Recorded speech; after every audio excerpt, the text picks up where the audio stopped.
Anak-anakku, pernahkah kalian bayangkan bagaimana jika kalian harus berangkat ke sekolah dengan menyeberangi sungai melalui jembatan yang hanya terdiri dari beberapa titian bambu, bahkan titian tali? Mudah-mudahan kalian tidak pernah berputus asa ya, karena sikap pantang menyerah harus dimiliki oleh setiap muslim, terutama ketika ingin mencapai suatu cita-cita. Selain dengan sikap pantang menyerah, seorang muslim juga harus tetap memohon, berdoa kepada Allah agar apa yang dilakukannya mencapai keberhasilan. Dan ada pepatah mengatakan bahwa manjada wajada, artinya barang siapa yang bersungguh-sungguh maka dia akan berhasil. Jadi anak-anak, bagaimana sih sikap pantang menyerah seseorang itu? Satu, ciri-cirinya tetap semangat mengerjakan tugas sekolah dan suka bekerja, tidak boleh berdiam diri atau bermalas-malasan. Bagaimanakah sikap kalian terhadap pengemis yang berdiri meminta-minta di depan rumah kalian? Tentunya agama Islam melarang umatnya untuk menghina orang yang lebih miskin darinya. Orang yang kaya tidak boleh memamerkan kekayaannya di depan orang miskin. Orang yang pintar tidak boleh menghina orang yang kurang pintar. Allah tidak menyukai orang yang sombong. Oleh karena itu, kita harus memiliki sikap rendah hati atau dalam Islam disebut dengan tawadu, karena sikap itu terpuji dan disukai oleh Allah.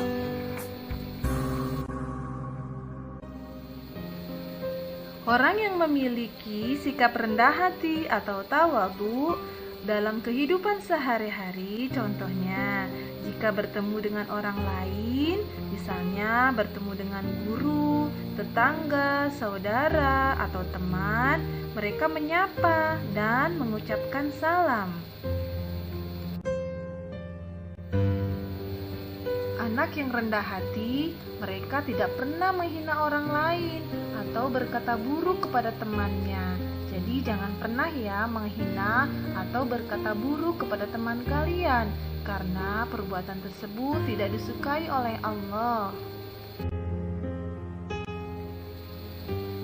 Anak yang rendah hati, ciri-cirinya mereka suka menolong dan suka memberi kepada orang lain. Dan tidak membeda-bedakan atau pilih kasih dalam berteman. Hemat artinya menggunakan sesuatu sesuai kebutuhan. Dalam kehidupan sehari-hari kita harus berusaha untuk hidup sederhana. Jangan menghambur-hamburkan uang untuk hal-hal yang kurang penting. Kebutuhan yang penting contohnya makan, minum, pakaian, dan tempat tinggal. Jadi kalau kita makan atau minum jangan berlebihan, dan pakaian pun tidak harus selalu yang baru, yang penting bersih dan nyaman. Dan Allah tidak menyukai orang-orang yang boros. Kebalikan dari hemat adalah boros. Allah tidak menyukainya, karena perbuatan boros tersebut adalah perbuatan setan. Bahwa innal mubadzirina kanu ikhwanas syayatin, bahwa sesungguhnya perbuatan mubadzir atau boros adalah perbuatan setan.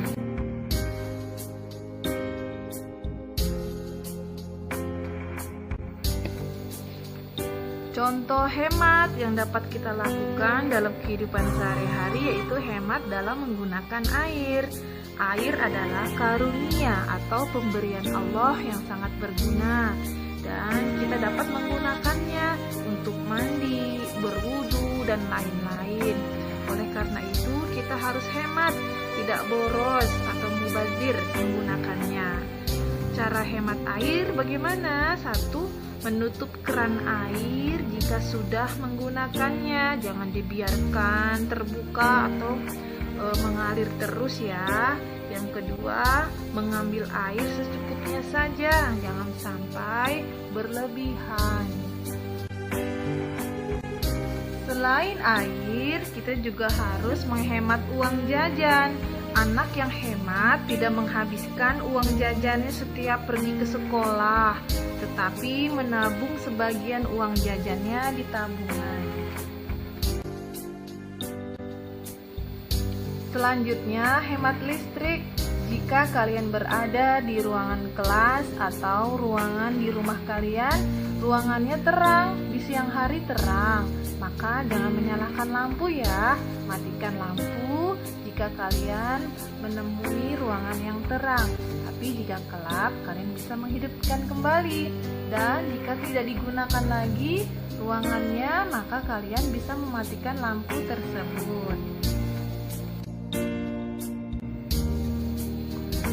Nabi Muhammad SAW bersabda, "Innama bu'itsu liutammima makarimal akhlak." Sesungguhnya aku diutus untuk menyempurnakan akhlak manusia. Nah, jadi Nabi Muhammad mengajarkan perilaku yang baik kepada umat manusia.